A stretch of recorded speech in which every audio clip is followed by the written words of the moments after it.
My name is John Bell, and I'm here as the director of the Ballard Institute and Museum of Puppetry out of the Store.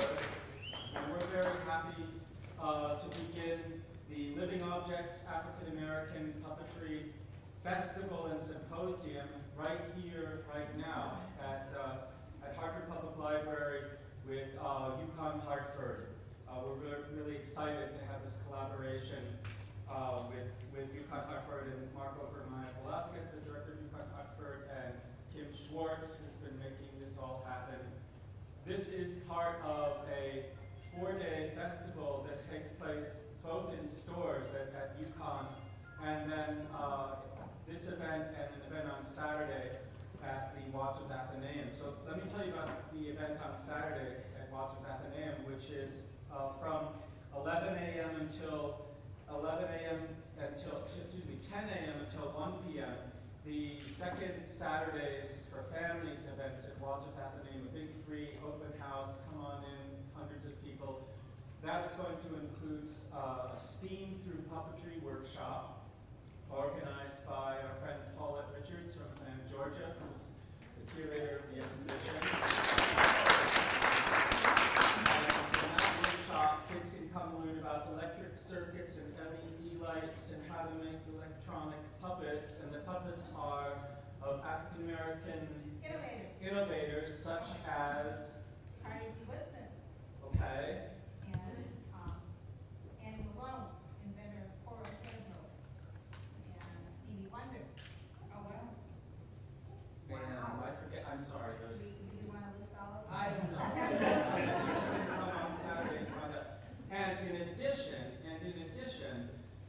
not only that, ladies and gentlemen, but there will be 3 performances of a show by Schroeder Cherry from Baltimore, Maryland, and How the Sun Came to the Sky, a rod puppet show by Schroeder Cherry. That's going to take place at the Wadsworth Athenaeum this Saturday. The performances, I think, at 10:15, 11:15, and 12:15, Caleb? You got it. Okay, and those are free. Come check those out. I neglected to bring flyers for the events at UConn. What was I thinking? But we're starting tomorrow afternoon at 1:30 with symposium sessions, 5 or 6 different sessions about the nature of African American puppetry, and the history and what it means and why and how, with a number of different puppeteers around the country, like Paulette and the folks you're about to see here. So we have a website, Ballard Institute, and there's the agenda, the schedule for all of those things on the website. Also, we have a Facebook page which lists everything. In addition to the symposium sessions where we sit in chairs and go, and drink coffee and listen and talk, there will be performances. So, for example, tomorrow evening at 8:30, there'll be a presentation. No, not at 8:30. I'm sorry. Tomorrow at 8 in the Conover Auditorium at UConn, Throwing Voice African American Ventriloquists, which if you come to our exhibit up through April 7th, you'll see how the ventriloquism is such an important part of African American puppetry, with Megan Pipkins, and who was on America's Got Talent, and David Lee Bahar, who performs a lot on Adult Swim, and Nate Puppets from Cleveland. Nate Puppets fans. Good, very good. That's great. And then on Saturday at 4 o'clock in the afternoon, there's a family show by Bruce Cannon from the Swedish Cottage Marionette Theater in Central Park, Manhattan, called Harlem River Drive, about luminaries of that neighborhood of New York. And in the evening at 8:30, a big show, Double Selves, American Puppets and Puppeteers, with the 2 artists you're about to see here, plus Isaac Bloodworth, a recent UConn grad who's in New Haven doing a cranky called Curl. The reunion of a very famous puppet group from New York City called the Crotations, who will perform I Sing My Heart Out, Tit by the OJs, and a show by Dirk Joseph and Strings Theory Theater from Baltimore called For the Love of Cats and Dogs. So on Sunday, I'm going to give you the whole story now. Sunday, we switch gears a little bit, and there'll be a presentation of gospel puppetry, the greatest love story ever told by Edna Glenn, and the Agape Love Train by Reverend Yolanda Sampson, after which we will talk about storytelling, object performance, and social identity with Paulette and Ramalika Imhotep from UCLA, and two gentlemen from a group called Inside Change, which is formerly incarcerated men who do puppetry, and our friend Valeska Popolo from Maryland Institute College of Art. So I'm blabbing a lot, but since I didn't bring the flyers, I'm just telling you, check it out. Please come. We're excited, very excited. As you may or may not know, there aren't very many events that bring together African American puppeteers and or exhibitions. So this is a really important moment in American puppet history. That seems a little inflated, but American true puppet. Okay. So we're honored tonight to have two puppeteers to perform for you for this program called Puppetry in African American History, Tarish, Pipkins, and Pandora, Gastelum. I'll introduce our first performer first, which is Pandora Gastelum from New Orleans, as you'll see.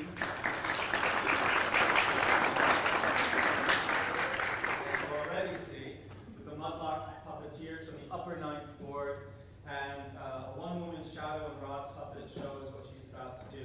The Mudlark Puppet Theater is an innovative company that specializes in unconventional puppet and object theater on a variety of scales, presenting original and little-told stories of heroic misfits and wayward love, fables, waging a playful but determined battle for alternative modes of being. As devoted residents of the Gulf Coast, the Mudlark Puppeteers explore the creative capacity of dispossession through puppet craft and performance, imagining hope in the form of new stories about the dispossessed as emerging heroes. This second show, refreshments, talk with the performers after the second show. Stay around. Thank you very much. Ladies and gentlemen, the city that cared for God, Pandora Gastelum.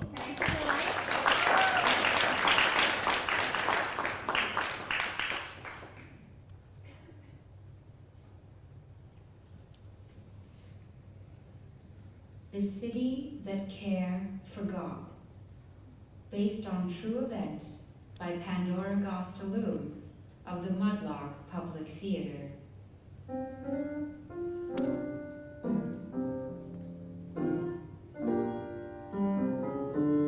Have you never seen a quaint old southern city?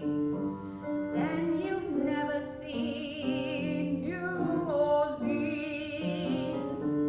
If you've never seen that town, boy, it's a pity, 'cause there's no place like New Orleans. It will remind you of old-fashioned lanes.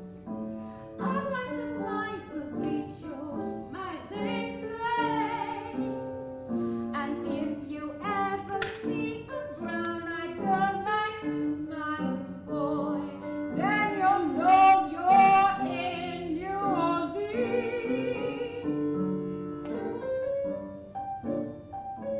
Hello, friends. Can you feel that?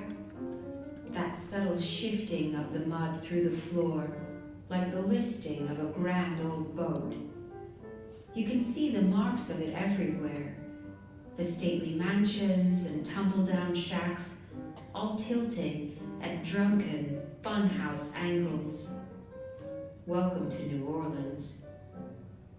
In these rare moments of quiet, you can almost hear that lively mud churning, as if considering when to pull the whole place down under. But the quiet never lasts for long.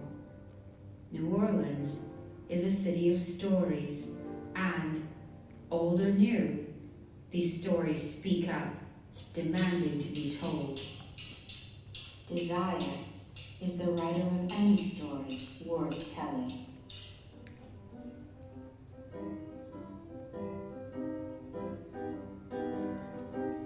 The prevalence of so-called houses of ill repute throughout the city has been a matter of civic concern from the earliest moment of its settlement.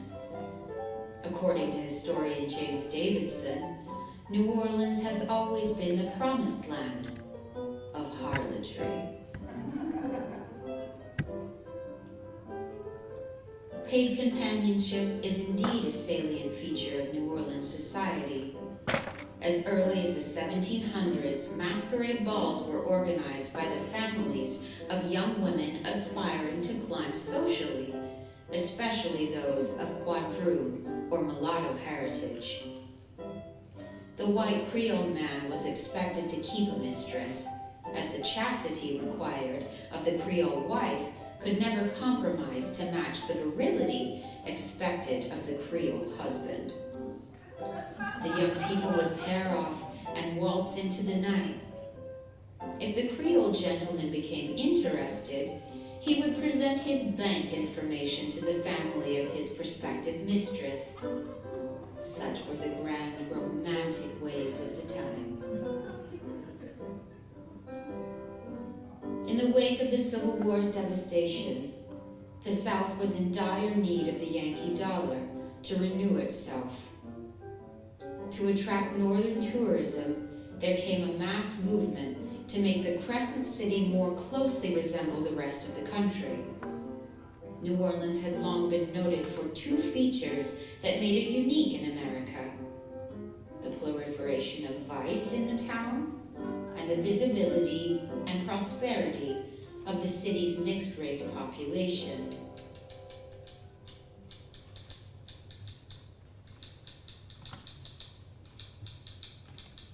In 1890, the Louisiana legislature introduces the separate car bill, segregating public transport. 1892, Homer Plessy, a white passing member of the Creole of color community, insists on sitting in a first-class train car and on being arrested for doing so. The question of the constitutionality of segregation makes its way to the Supreme Court. 1897, the Supreme Court rules that one drop of black blood defines a person as colored, drawing a strict legal barrier around the definition of whiteness and paving the way for Jim Crow segregation.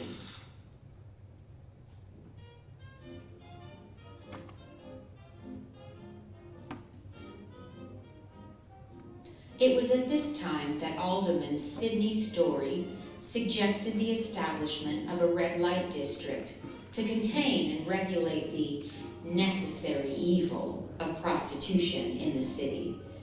The district is defined and named Storyville in his honor and much to his chagrin. This red light district is unique in the United States as it features the special variety of southern mixed-race octoroon beauty that had become a national obsession. The term octoroon denotes an individual who is 1/8 black by descent. Of all the Storyville madams, Lulu White was the prime purveyor of so-called octoroon beauties. With their unique exoticism, these octoroon prostitutes fetched the highest price for their company. The same one drop of black blood that sent Homer Plessy to the second-class train car elevated Lulu White and her stable of octoroon maidens to the first-class bordellos of Storyville.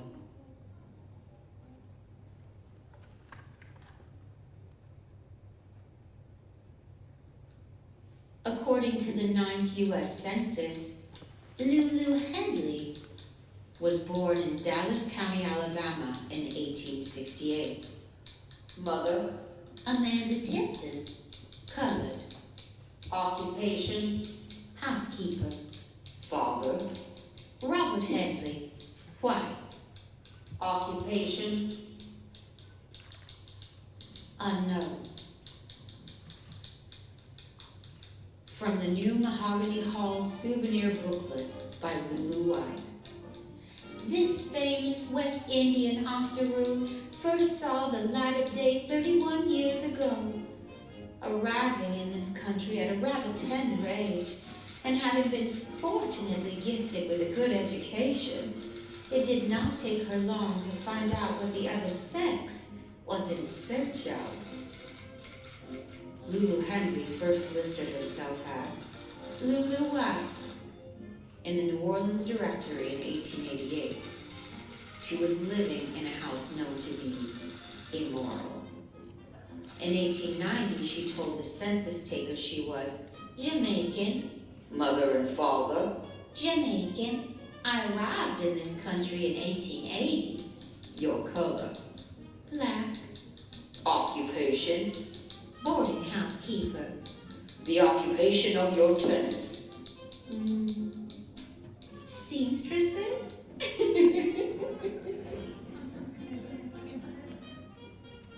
Seamstress was the common occupation given to authorities by the women of Storyville.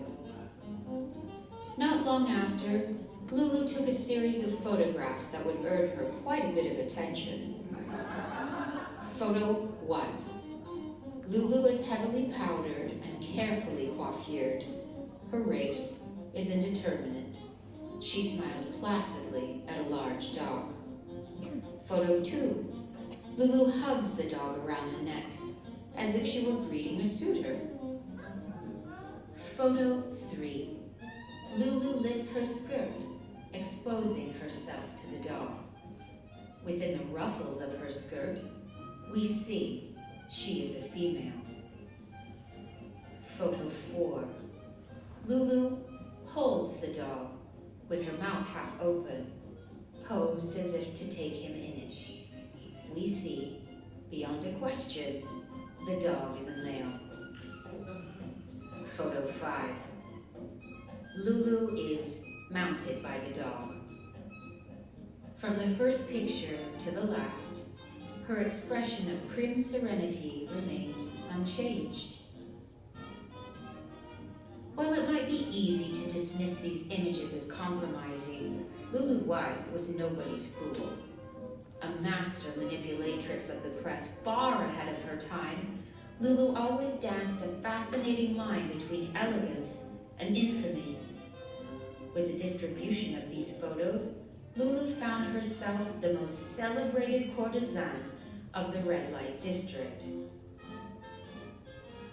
She soon wins the affection of an oil man, a railroad baron, and a department store magnate, just to name a few. Her fortune thus secured, Lulu begins work on Mahogany Hall, at Basin Street's most expensive address. Mahogany Hall would be a pleasure palace the likes of which New Orleans had never seen. From the Mahogany Hall souvenir booklet by Lulu White. The new Mahogany Hall, a picture of which appears on the cover of this souvenir, was erected especially for Miss Lulu White at the cost of $40,000. Mine is the handsomest house of its kind, and the only one where you get 3 shots for your money. The shot upstairs, the shot downstairs, and the shot in the room.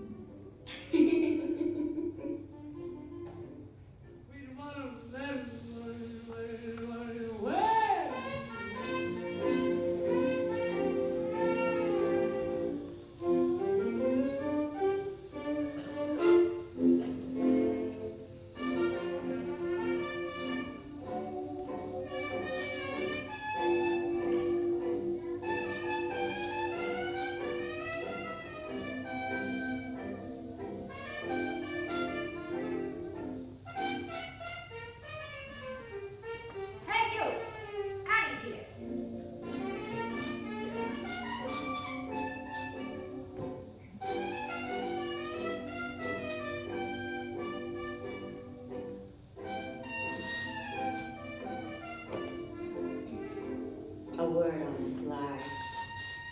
All the class establishments of the district are strictly whites only, no matter the race of the girls inside. Your every detail will be examined by the butler at the door, down to the soles of your shoes, to see if you are truly well-heeled. If you can pass for white, you can stay. If you can show a little polish, you can play. So ask yourself, Rounder, are you passing? Welcome to Mahogany Hall. Here you will encounter the finest in comfort and entertainment. This is the leisure spot for all the jazz greats. Kid Ory, Bunk Johnson, Freddie Cuthbert, Mary Day Dooms.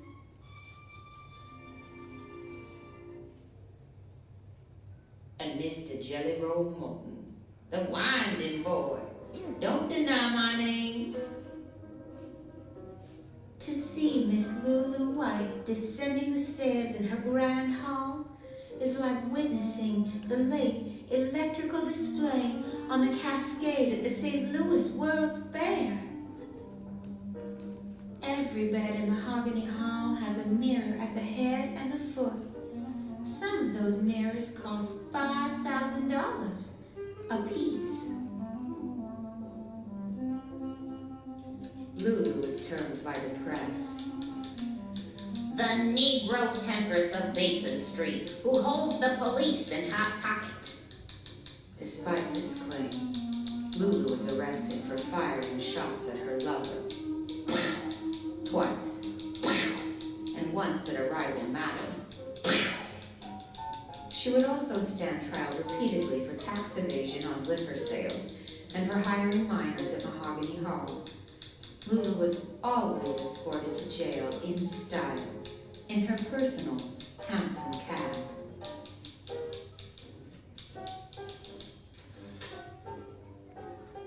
In 1906, at Madame Willie Piazza's Octoroon house, a group of police officers poisoned the beers of several prostitutes they were drinking with, but could not afford to vet. For a friend.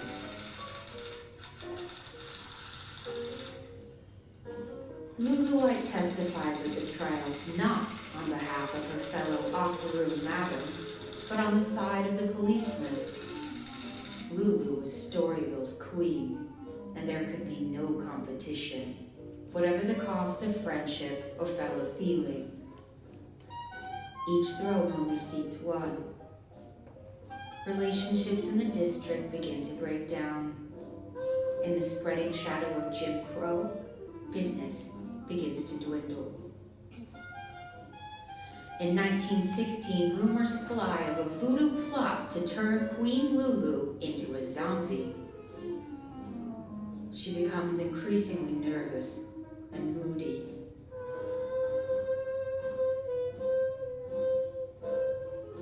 In 1917, the New Orleans City Council determines to make Storyville an all-white district.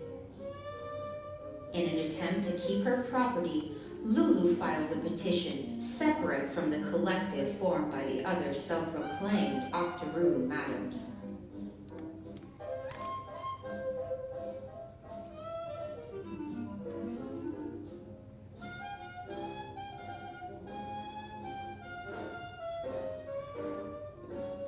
I am not of the Negro or colored race. I held myself out as an octoroon for the purpose of my business only. My father and mother were white Hispanic and duly married in Havana, Cuba. Lulu's petition, alongside those of her fellow madams, was denied.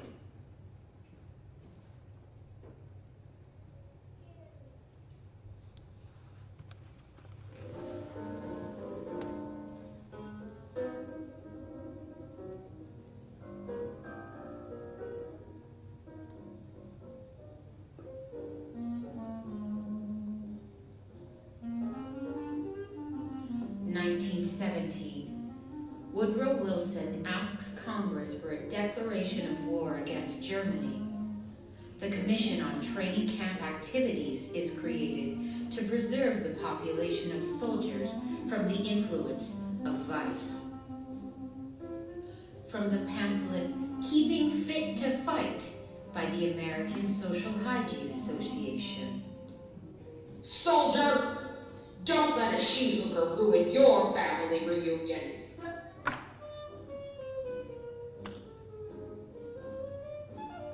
Under heavy pressure from the United States Armed Forces, the New Orleans City Council passes the ordinance to close Storyville completely, effective November 12, 1917.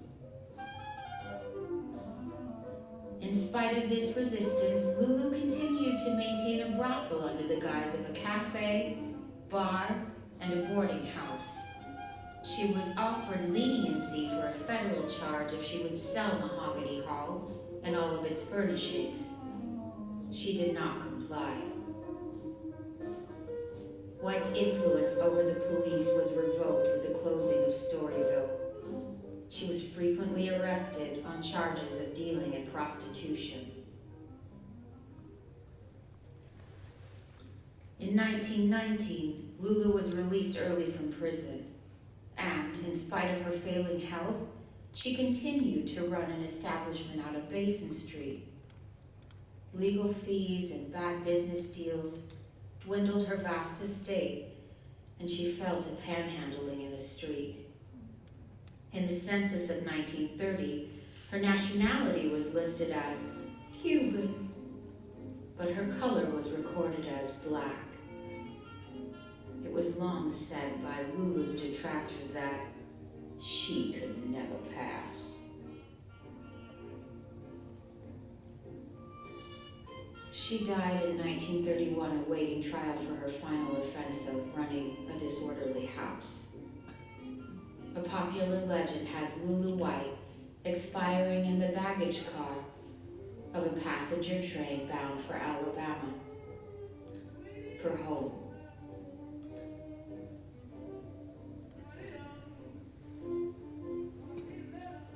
There, the trail of Lulu White gives out.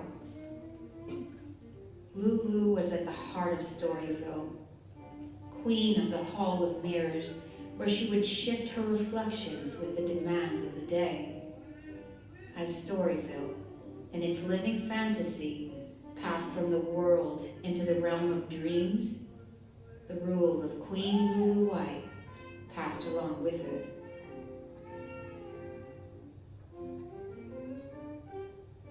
The jazz players of Storyville are immortalized in their music. A connection to that lost land of vice makes the musician and the place all the more legendary. The stuff of dreams. Most of the buildings that made up Storyville were razed by 1940 to put up a housing project. Mahogany Hall was one of the last to come down. Collectors the world over paid top dollar for the fixtures and flagstones, the lace and looking glasses, all trying to hold on to a piece of the memory.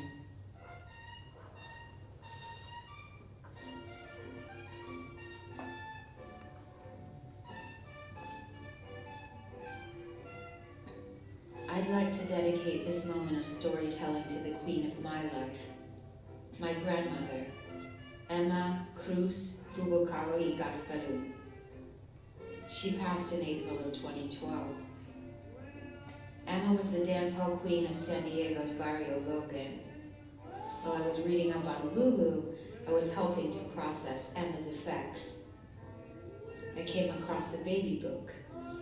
Emma was a proud member of the Mexican community and identified herself and her children as such. Her father had abandoned his family after the death of her elder brother. She was only 4 years old. In the baby book, it was recorded that her father's place of birth was Havana, Cuba. Further research into his military records recorded his race as black. She never spoke of him. How must this secret have informed her life? How did it shape the woman she would become? It's another story asking to be told. I offer this moment in thanks for the truth and for the mystery. I'd like to close with a song by Spencer Williams. Williams was Lulu White's nephew and was raised at Mahogany Hall after the death of Lulu's sister Della. Williams went on to become one of the most legendary jazz players of Storyville. The song is Careless Love.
Ladies and gentlemen, thanks once again for Pandora Gastelum's great performance. We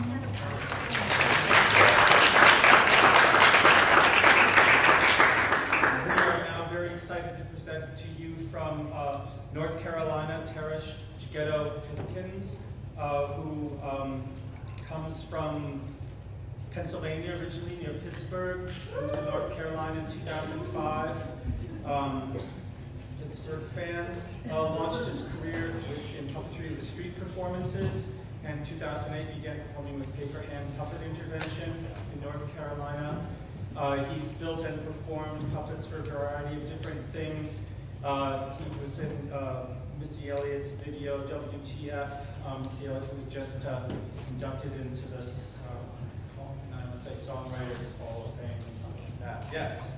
And Tarish taught at Just Right Academy, part of the Tournament School for Children with Special Needs. He's the father of 5 children. His passion is promoting oneness through the magic of puppetry.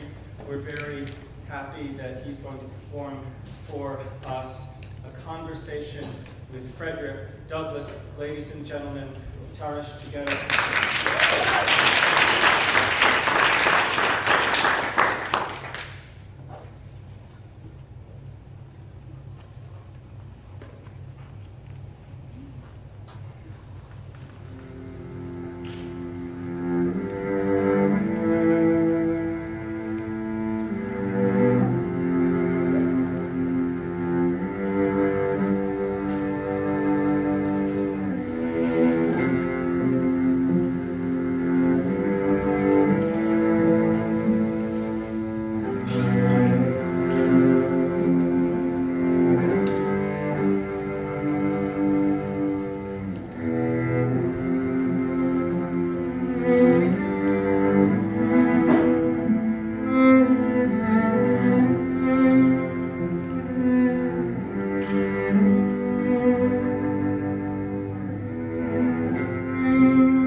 I was born in Tuckahoe, near Hillsborough, and about 12 miles from Easton in Talbot County, Maryland. I have no accurate knowledge of my age, never having seen any authentic record containing it. By far, the larger part of the slaves know as little of their ages as horses know of theirs.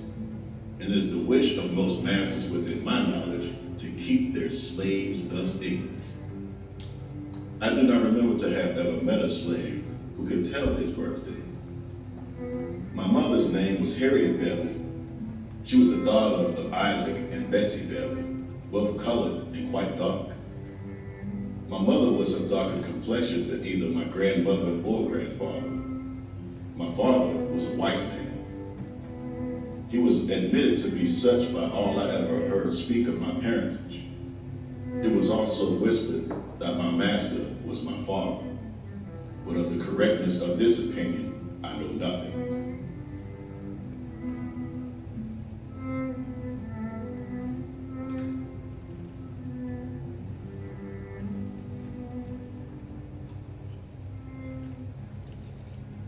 My mother and I were separated when I was but an infant, before I knew her as my mother. It is a common custom in the part of Maryland for which I ran away, to part children from their mothers at a very early age. Frequently, before the child has reached his 12th month, his mother is taken from it and hired out on some farm a considerable distance off. And the child is placed under the care of an old woman, too old for field labor. For what this separation has done, I do not know, unless it is to hinder the children's affection towards its mother and to blunt and destroy the natural affection of the mother of the child. She made her journeys to see me in the night, traveling the whole distance on foot after the performance of a long day's work. She was a field hand, and a whipping is the penalty for those not on the field at sunrise, unless a slave has special permission from his or her master to the contrary. A permission which they seldom get, and one that gives to him that gives it a proud name of being a kind master. I do not recollect ever seeing my mother with me.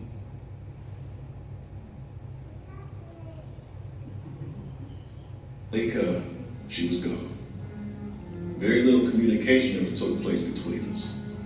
Death soon ended what little we could have while she lived, and with it, her hardships and suffering.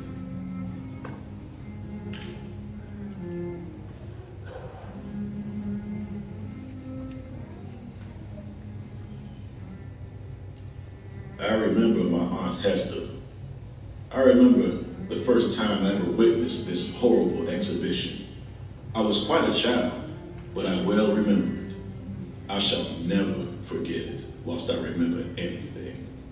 It was the first of a long series of such outrages, for which I was doomed to be a witness and a participant. It struck me with awful force. It was the blood-stained gate, the entrance to the hell of slavery through which I was about to pass. It was a most terrible spectacle. I wish I could commit to paper the feelings with which I held it. This occurrence took place very soon after I went to live with my old master, and under the following circumstances. Aunt Hester went out one night, where and for what I do not know, and happened to be absent when my master desired her presence. He had ordered her not to go out evenings and warned her that if she must never catch her in a company with the young man who was paying attention to her, belonging to Colonel Lloyd. The young man's name was Ned Roberts, generally called Lloyd's Ned. While master was so careful of her may be safely left to conjecture. She was a woman of noble form and of graceful proportions, having very few equals and fewer superiors in personal appearance among the colored or white women of our neighborhood. Aunt Hester had not only disobeyed his orders in going out, but had been found in company with Lloyd's Ned. The screams, the look on his face. I was so terrified and horror-stricken at the sight that I hid myself in the closet and dared not venture out till long after the bloody transaction was over.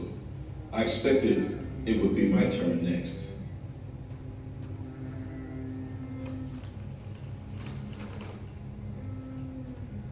I had several slave masters during my captivity. My first master's name was Anthony. I do not remember his last name. He was known as Captain Anthony, a title I presumed he acquired by selling a craft on the Chesapeake Bay. He was not considered a rich slaveholder. He owned 2 or 3 farms and about 30 slaves. His farms and slaves were under the care of an overseer. The overseer's name was Plummer. Mr. Plummer was a miserable drunkard, a profane swearer, and a savage monster. He always went on with a heavy cow skin and a cudgel. I had known him to cut and slash a woman's head so horribly that even Master would be enraged at his cruelty and would threaten to whip him if he didn't mind himself. Master, however, was not a humane slaveholder. It required extraordinary barbarity on the part of the overseer to affect him. He was a cruel man, hardened by a long life of slaveholding. My master's family consisted of 2 sons, Andrew and Richard, 1 daughter, Lucretia, and her husband, Captain Thomas Ballard. They all lived in one house upon the home plantation of Colonel Edward Lloyd. My master was Colonel Lloyd's clerk and superintendent. He was what might be called the overseer of the overseers. I spent 2 years of my childhood on this plantation with my old master's family. It was here where I witnessed the brutal beating of my Aunt Hester. And as I received my first impressions of slavery on this plantation, I will give some description of it, and of slavery as it there existed. The plantation was about 12 miles east of Easton and Talbot County, and situated on the border of the Miles River. The principal products raised upon it were tobacco, corn, and wheat. These were raised in great abundance, so that the products of this and the other farms belonging to him, he was able to keep in almost constant employment of a large sloop that carried them to Baltimore. The sloop was named Sally Lloyd, in honor of one of Colonel Daughters. The master's son-in-law, Captain Nall, was master of the vessel. She was otherwise manned by the colonel's own slaves. Their names were Peter, Isaac, Rich, and Jacob. These were esteemed very highly by the other slaves and looked upon as the privileged ones of the plantation. For it was no small affair in the eyes of the slaves to be allowed to see Baltimore. Colonel Lloyd kept between 200 and 300 slaves on his home plantation and owned a large number more on the neighboring farms belonging to him. The names of the farms nearest to the home plantation were Whitetown and New Design. Whitetown was under the overseership of a man named Noah Willis. New Design was under the overseership of a Mr. Townsend. The overseers of these and all the rest of the farms, numbering over 20, received advice and direction from the managers of the home plantation. This was the great business place. It was the seat of government for the whole 20 farms. All the disputes among the overseers were settled here. If a slave was convicted of any high misdemeanor, became unmanageable, or evinced determination to run, he was brought immediately here, severely whipped, put on board the sloop, and carried to Baltimore and sold to Austin Woolfolk or any other slave trader as warning to the slaves remaining.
I remember as a child an overseer named Mr. Severe.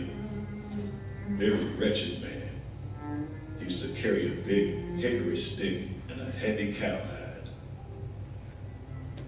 Mr. Severe's name was well earned. He seemed to take pleasure in his severe barbarity. His career was short. He died soon after I came to Colonel Lloyd's, and he died as he lived, uttering with his dying groans bitter curses and horrid oaths. His death was regarded by the slaves as the result of the merciful providence. Mr. Severe's place was filled by a Mr. Hopkins. He was a very different man. He was less cruel, less profane, and made less noise than Mr. Severe. His course was characterized by no extraordinary demonstrations of cruelty. He whipped, but seemed to take no pleasure in it. He was called by the slaves a good overseer. Mr. Hopkins remained but a short time in the office of overseer. Why his career was so short, I do not know. But suppose he lacked the necessary severity to suit Cardinal Lloyd. Mr. Hopkins was succeeded by Mr. Austin Gore, a man possessing an eminent degree. All those traits of character indispensable to what is called a first-rate overseer. Mr. Gore had served Colonel Lloyd in the capacity of overseer upon one of the out farms, and had shown himself worthy of a high station of overseer upon the home or great house farm. Mr. Gore was proud, ambitious, and persevering. He was artful, cruel, and arbitrary. He was just a man for such a place, and it was just a place for such a man. He was of all the other overseers the most dreaded by the slaves. His presence was painful. His eyes flashed confusion. Mr. Gore once undertook to whip one of Colonel Lloyd's slaves by the name of Denby. He had given Denby but few strikes, but to get rid of the scourging, he ran and plunged himself into a creek and stood there at the depth of his shoulders, refusing to come out. Mr. Gore told him that if he would give him 3 calls, and that if he didn't come out at the 3rd call, he would shoot him. The first call was given. Denby made no response, but stood his ground. The 2nd and 3rd calls were given with the same result. Mr. Gore, then without any consultation or deliberation with anyone, not even giving Denby an additional call, raised his musket to his face, taking deadly aim at his standing victim, and at an instant, poor Denby was no more. His mangled body sank out of sight, and blood and brains marked the water where he stood. A thrill of horror flashed through every soul on the plantation except Mr. Gore. He alone seemed cool and collected. He was asked by Colonel Lloyd and my old master why he resorted to this extraordinary expedient. His reply was, as well as I can remember, that Denby had become unmanageable. He was setting a dangerous example to the other slaves, one which would suffer to pass from a demonstration on his part would finally lead to the total subversion and of all rule and order upon the plantation. He argued that one slave refused to be corrected and escaped with his life. The other slaves would soon copy the example, the result of which would be the freedom of slaves and the enslavement of the whites. Mr. Gore's defense was satisfactory. He was continued in his station as overseer upon the home plantation. His fame as overseer went abroad. His horrid crime was not even submitted to the judicial subjugation.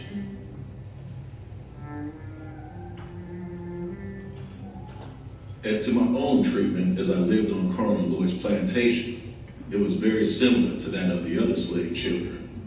I was not old enough to work in the field, and there being little else than field work to do, I had a great deal of leisure time. The most I had to do was drive up the cows at evening, keep the fowls out of the garden, keep the front yard clean, and run errands for my old master's daughter, Mrs. Lucretia Auld. The most of my leisure time I spent in helping Mr. Daniel Lloyd in finding his birds after he had shot them. My connection with Master Daniel was of some advantage to me. He became quite attached to me, and was sort of a protector of me. He would not allow the older boys to impose upon me and would divide his cakes with me. I was seldom whipped by my old master and suffered very little from anything else other than hunger and cold. I suffered much from hunger, but much more from the cold. In hottest summer and cold of winter, I was kept almost naked. No shoes, no stockings, no jacket, no trousers. Nothing on but a coarse, towel linen shirt reaching only to my knees. I was probably between 7 and 8 years old when I left Colonel Lloyd's plantation. I was going to live in Baltimore with Mr. Hugh Auld, brother to my oldest master's son-in-law, Captain Thomas Auld. I received this information about 3 days before my departure. They were the 3 of the happiest days I've ever enjoyed. I spent most of those 3 days in the creek, washing off the plantation scurf and preparing myself for my departure. The pride of appearance which this might indicate was not of my own. I spent the time of washing, not so much as I wished to, but because Mrs. Lucretia had told me that I must get all the dead skin off my feet and knees before I could go to Baltimore. For the people in Baltimore were very cleanly and would laugh at me if I looked dirty. Besides, she was going to give me a pair of trousers. My new home was in Lysiana Street near Master Gardner's shipyard on Fells Point. Mr. and Mrs. Auld were both at home. They met me at the door with their little son Thomas to take care of whom I had been given. This is when I saw what I had never seen before. It was a white face beaming with the most kindly emotions. It was the face of my new mistress, Sophia Auld. I wish I could describe the rapture that flashed through my soul as I beheld it.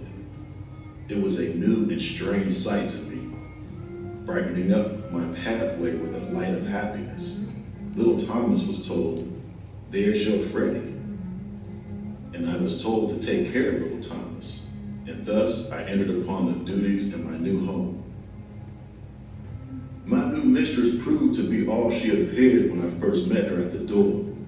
A woman of the kindest heart and finest feelings.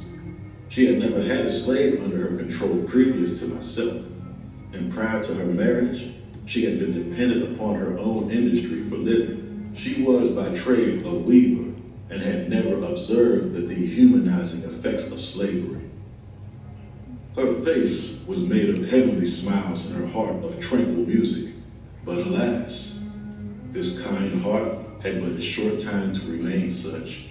The fatal poison of irresponsible power was already in her hands, and soon commenced its infernal work. That cheerful eye under the influence of slavery soon became red with rage. That voice, made all sweet of accord, changed to one of harsh and horrid discord, and that angelic face gave place to the upper demon. Very soon after I went to live with Mr. and Mrs. Auld, she very kindly commenced to teach me the ABC. After I had learned this, she insisted me in learning to spell words of 3 or 4 letters. Just at this point of my progress, Mr. Auld found out what was going on, and at once forbade Mrs. Auld to instruct me further, telling her, among other things, that it was unlawful as well as unsafe to teach a slave to read. To use his own words further, he said, "If you teach him how to read, there will be no keeping him. It would forever unfit him to be a slave. He would at once become unmanageable and of no value to his master. As to himself, it could do him no good, but a great deal of harm. It would make him discontented and unhappy." These words sank deep into my heart, stirred up sentiments within that lay slumbering, and called into existence an entirely new train of thought. It was a new and special revelation explaining dark and mysterious things. I now understand what had been to me a most perplexing difficulty, to wit the white man's power to enslave the black man. It was a grand achievement, and I prized it highly. From that moment, I understood the pathway from slavery to freedom.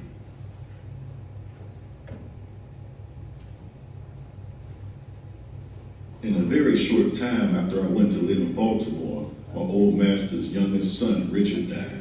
And in about 3 years and 6 months after his death, my old master, Captain Anthony, died, leaving only his son, Andrew, and his daughter, Lucretia, to share his estate. I was immediately sent back to be valued with the other property. Here again, my feelings rose up in detestation of slavery. I had now a new conception of my degraded condition. We were all ranked together at the evaluation. Men and women, old and young, married and single, were ranked with the horses, sheep and swine. There were horses and men, cattle and women, pigs and children. At this moment, I saw more clearly than ever the brutalizing effects of slavery upon both slave and slaveholder. After the evaluation, then came the division. I have no language to express the high anxiety felt among us poor slaves during this time. Our fate for life was now to be decided. We had no more voice in that decision than the brutes among whom we were ranked. A single word from the white men was enough. Against all our wishes, prayers, and entries, sunder forever the dearest friends, dearest kindred, and strongest ties known to human beings. In addition to the pain of separation, there was the horrid dread of falling into the hands of Master Andrew. We all felt we might as well be sold at once to the Georgia slave traders as to pass into his hands, for we knew that would be our inevitable condition, a condition held by us all in the utmost horror and dread. I suffer more anxiety than most of my fellow slaves. I had known what it was like to be kindly treated. They had known nothing of the kind. They had seen little or nothing of the world. They were in very deed men and women of sorrow and acquainted with grief. Their backs had been made familiar with the bloody lash so that they had become callous. Mine was yet tender, for while I was in Baltimore, I got few whippings, and few slaves could boast of a kinder master and mistress than myself. Thanks to a kind providence, I fell to the portion of Mrs. Lucretia and was sent immediately back to Baltimore to live again in the family of Master Hugh. The joy at my return equaled my sorrow at my departure. It was a glad day to me. I had escaped worse than lion's jaws. I was absent for 1 month, and it seemed to be about 6.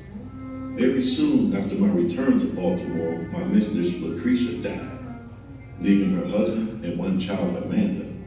And a very short time after that, Master Andrew died. Now all the property of my old master's, slaves included, lay in the hands of total strangers. Strangers who had nothing to do with their accumulating it. Not a slave was left free. All remained slaves from the youngest to the oldest. If one thing in my experience served to deepen my conviction of the infernal character of slavery and to fill my unutterable loathing of slaveholders, it was their base ingratitude towards my poor grandmother. She had served my old master faithfully from youth to old age. She had been the source to all his wealth. She had peopled his plantation with slaves. She had become the great-grandmother in his service. She had rocked him in infancy, attended him in childhood, served him through life, and at his death, wiped from his icy brow the cold, dead sweat and closed his eyes forever. She was nevertheless left a slave for life, a slave in the hands of strangers. And in their hands, she saw her children, her grandchildren, and her great-grandchildren divided like many sheep without being gratified with the small privilege of one single word as to their own destiny. And to cap the climax of their base ingratitude and fiendish barbarity, my grandmother, who was now very old and having outlived my old master and all his children, having seen the beginning and the end of all of them, and her present owners finding she was but of little value, her frame already racked with the pains of old age and complete helplessness fast stealing over her once active limbs, they took her to the woods, built her a little hut, put up a little mud chimney, and then made her welcome to the privilege of supporting herself. There in perfect loneliness, thus virtually turning her out to die. If my poor old grandmother now lives, she lives to suffer in utter loneliness. She lives to remember and mourn over the loss of children, the loss of grandchildren, and the loss of great-grandchildren. They are in the language of the slave poet Whittier. Gone, gone, sold and gone to the rice swamp dank and lone, where the slave wept, sleeveless swings, where the noise and insect stings, where the fever demon strews poison with the felon dews, where the sickless sunbeams glare, hot and misty air. Gone, gone, sold and gone, to the rice swamp dank and lone, from Virginia hills and waters, woe is me, my stolen daughters. The hearth is desolate, the children, the unconscious children, who once sang and danced in her presence, are gone. She gropes her way in the darkness of age for a drink of water. Instead of the voices of her children, she hears by day the moans of the dove, and by night the screams of the hideous owl. All is gloom. The grave is at the door. And now, when weighed down by the pains and aches of old age, when the head inclines to the feet, when the beginning and the ending of human existence meet, and helpless infancy and painful old age combine together, at this time, this most needful time, the time for that exercise of that tenderness and affection which children only can exercise toward that declining parent, my poor old grandmother. The devoted mother of 12 children is left all alone in yonder little hut before a few dim embers. She stands, she sits, she staggers, she falls, she groans, she dies. And there are none of her children or grandchildren present to wipe her wrinkled brow, the cold sweat of death, or place beneath the sod her fallen remains. Would not a righteous God visit for these things? Thank you.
Martinez, who's the technical coordinator of this workshop.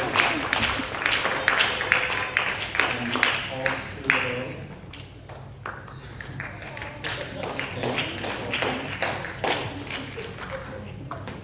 And again, in addition to this show, please feel welcome to come to the second Saturdays for Families event at Wadsworth Athenaeum.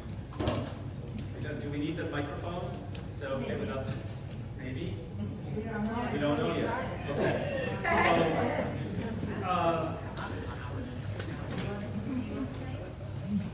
do I need a mic?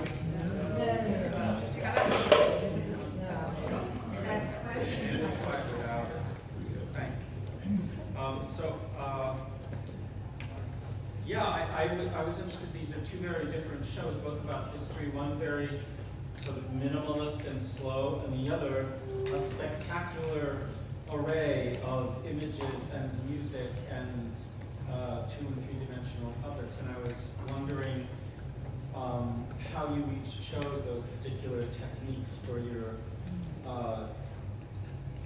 19th century African American history subject matter. Well, my answer is simple. This was commissioned by Chapel Hill, North Carolina's library. My mission, well, my commission was to do a half-hour show to celebrate his bicentennial birthday, 200th anniversary. So there was a series of events that went on that was paid by the library. So I was asked to build a puppet and do a half-hour production of his life. So I went back and, reread his book as an adult and really took in the trauma and the savagery of his life. And I was really close with my grandmother. So when the story came up with his grandmother, I just stopped it there. Because I only had a half hour, I couldn't fit his whole life anyway. I figured that was a climax like no other. And me being as close as I was with my grandmother, I just felt that pain and that suffering that that family witnessed. And for his wording and the way he painted pictures with his words was just amazing. And just how his grandmother was treated was just, that just stuck out to me. So that my thing was to try to figure out how much of his life I could fit in a half hour, but I had to end up stopping in his childhood. Plus it was commissioned by the library, so they would open up books. I said, you can finish the story yourself. So that was my way of promoting young people to read, follow up, just take it from there and finish it yourself. How did you decide on the manner that you chose to tell the story? So much about Lulu White. Well, okay. I'm obsessed with Lulu and Storyville because Lulu and I have a tremendous amount in common, and I didn't realize that. Also, the theater in New Orleans that I run was a brothel at one point in its history, so I have a very real connection to Storyville and that culture. But the way that I chose to represent it visually comes from the fact that playing with image was so much of her life and her existence. She really was so masterful at shaping her identity in the public eye. And it's also just such a beautiful and elaborate time period, that she was living in right before the war. And New Orleans also is such a storybook. It really, the whole city feels like this kind of incredible living diorama. Everything about it is very fairy tale, and it lends itself to being represented in the dimensional shadow puppets. And just the couple of puppets that I use in this version of the show. This is just an excerpt of a much longer show. But the puppets that are here, that are on display at Ballard, and that are in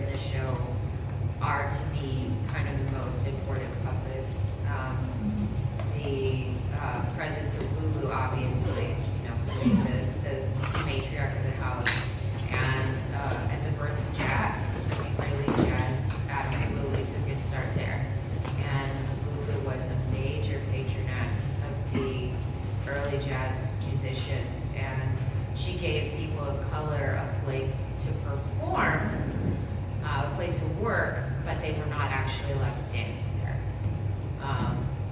Or, you know, patronize the brothel in any capacity, you know, drink or you know, purchase a prostitute. But they could play, you know, so if you were a musician, it was a place that would hire you, and there were a lot of brothels that wouldn't, you know. Mahogany Hall was one of the first that got a lot of people their start. Even Louis Armstrong was this 12-year-old kid, and he was an errand boy, but he got started playing music at Mahogany Hall.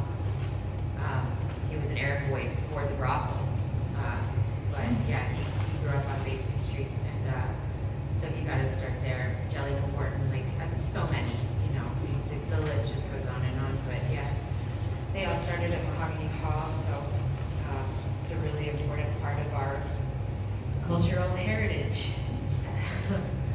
I had asked the students at my girl student class to have questions for our artists. I might lean on them a little bit, but we'd like to open it up for questions from the audience. And the esteemed students in my class. Questions for our artists, yes. I have a million questions, but I'll try this one first. There's a famous artist who works in silhouettes, and she has a Kara Walker. She has a huge painting that's very controversial, and was with her, if you've seen it. Yeah. And anyway, I was wondering if you saw it all that really silhouettes, and also the silhouettes of illuminate color. Yeah. You know, and that was really interesting. Thank you for pointing that out. That actually, it did occur to me before, but that's something I could have said.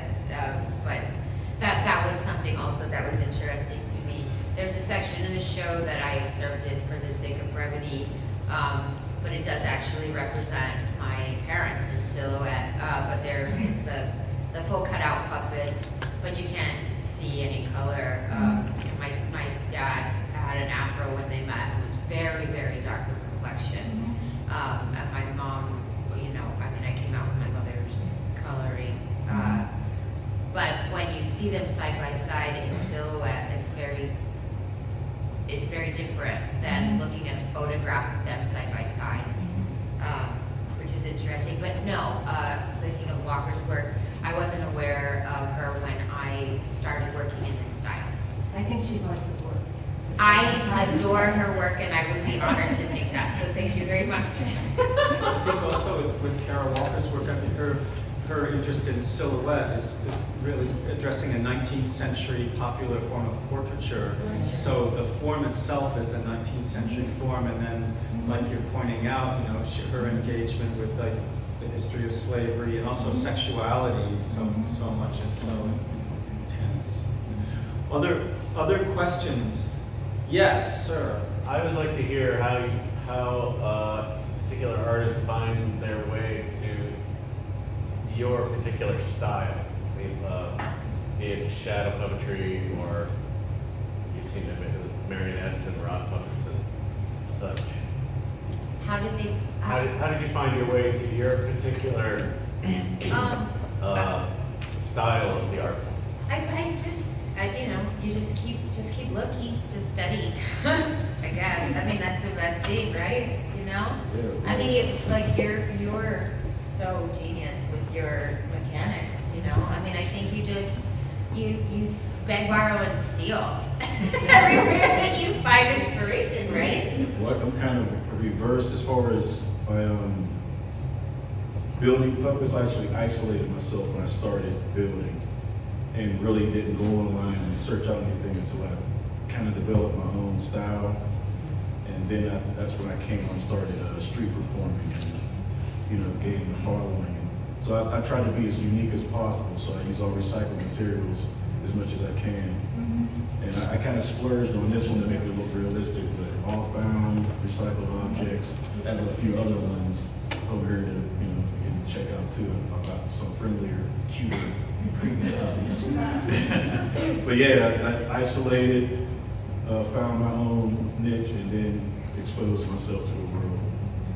But then I started borrowing and stealing techniques, going to, seminars like this and traveling and working with other puppeteers. Yeah. I mean, I knew that this was something that I wanted to do, become a puppeteer, so whatever that means. And I started working in wood and then realized that I'm not built for it. I just can't, I'm not a chiseler. It's just not, I don't have it. It's power tools, your dream. Yeah, I know. But yeah, so I studied in Europe, and then Katrina happened, and I ended up in Southeast Asia for a couple of years, and that really changed my life. That was a big game changer for me as far as how I approach construction. I haven't really attended a lot of conferences actually, and I haven't had a tremendous amount of training as far as like schooling goes, but I have found the people whose work that I admire and tried to learn as much from them as I could by helping them. So that's kind of how I arrived at what I do. Maggie. You mentioned spending some time in Southeast Asia, and I was going to comment that your cutouts are just so detailed and delicate and beautiful. And when you said Southeast Asia, it made me wonder if you have familiarity with like Wayang Kulit and the paper punching methods that they have, because I can't imagine trying to do all of those precise. I use a razor. I use a number 11 X-Acto. That's what I use. Yeah, but I have made some that are leather. So yes, I mean obviously when you have to use like leather tooling stuff to deal with that, but all my paper cuts are just, it's a number 11 X-Acto. And the weight of the paper? It's just cardstock. I mean, it's just black cardstock. I mean, it's not as thick as poster board. It's a little thicker than like your standard mat. I don't know. You can look at them. They're available. Well, I'm sorry, you were first, then you. Sorry. I wanted to ask, were you guys interested in puppetry art from the get-go, or did it come as Oh, sure. I mean, I've been a lifelong artist, pencil, me too. drawing, sculpting, painting, a muralist, portrait artist, and all these disciplines came into one art form called puppetry. So I started building puppets at age 30. I'm 47, I turned 47 last week, so 17 years. Who's your down? You look so good. Yeah, I'm about to be 40. First of all, thank you for your work, everyone. It's really, really refreshing. So for you, that whole Frederick Douglass story, as Baltimorian, I finally read his story, and he talked about at one point he had a friend named Sugar who had a piece of I want to say a herb that would stop him from getting whipping. Do you know that story? Yeah. That would be an awesome story to add to that. They're going to continue with Yes, that. yes. And the other part too is about the no shoes. That was a major part of slavery, and we keep thinking that slavery, like I know myself, is a southern thing and it's hot all the time. But winter time was really cold, and you just like I can't imagine not having shoes. But he only had a shirt. Right. That's So- No underwear, no Terrible. pants, a shirt Right. through the winter. Right. Yeah. Right. And all of them. Yeah. Like it's a big deal. Mhm. And for you, I was wondering, is it easier or does the story, is it swallowed better with puppetry or, what do you think? Do you understand what I'm saying? The story that I'm telling. Right. Is it, I mean, I think puppetry makes everything better. I mean, I honestly did. I went to university for musical theater, so, I mean, forget that. And I ran away from that department. I went to NYU and just, no, da-da-da-da. Tried to just with that. Wow. Yeah, I really do though. I think that it makes it more poignant, but also more digestible. I think it does both. That's how I feel about puppetry as an art form in general. That people are more available to the living object than a human being just talking at them about something of significance, because it's engaging. You know, there's the level of the spectacular, the level of the uncanny that draws you in. But at the same time, you fall in love with those images. You fall in love with those moving objects. You fall in love with this world that you're being drawn into, and so you listen better. You know, it's like picture time, story time when you're a kid. You know, when you're a little kid, it's magical. I actually have a story that followed through with that. I did it was an adult play about a hospice called a Shadow Box, and it was 3 families dealing with death. I built like a dozen puppets. So, you know, I had the body done, but we were rushed for time, of course, because puppetry is always, you know, last minute. So the director of the production, she said, you know what? Instead of putting face on, let's leave the faces blank. So we left blank PVC, and we still put hair and hats and everything. But at the end of the production, people were coming up to us and asking, how do we get the puppet to smile? How do we get it to laugh? They were putting facial expressions on the puppets, their mind was filling in and pulling them directly into them. So that's the magic of puppetry that I'm experienced with. That the uncanny, violent. Maybe last question. Okay, mine is very simplistic. I like the art form. I think it's really visually intriguing. But I would like to know, and all of you are probably more into, what's the relationship in puppetry and marionette? Can you kind of give me what? Just different styles of puppetry. He's considered a rod puppet because you just hold the rod and control it. Okay. These are marionettes. The marionettes, French for doll, but in America. A marionette is a particular style of puppet. It just means that is strings. Operated by strings. That's it. It's just it. Yeah. I know. It's amazing. So in this different style, is one more appealing or easier or no? Marionettes are the most challenging. Are the most challenging? Yes. They're absolutely the hardest to manufacture and the hardest to operate for sure. Really? Yeah, they are. And which is you can see how complicated. Yeah. So which is older, puppetry or marionette? Which is marionette is a form of puppet, and I think that which came first? Which form? I would say masks. Yeah. Is a form of puppet. I would say masks came first. Yeah. So Africa, spiritual rituals. I would say masks and also shadow puppetry. I think those two. Shadow puppetry. Shadow puppetry.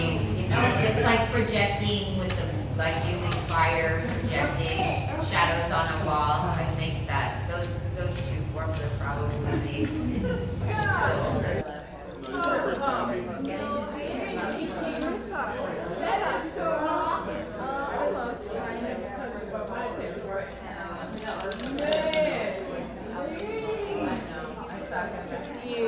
a gallery space.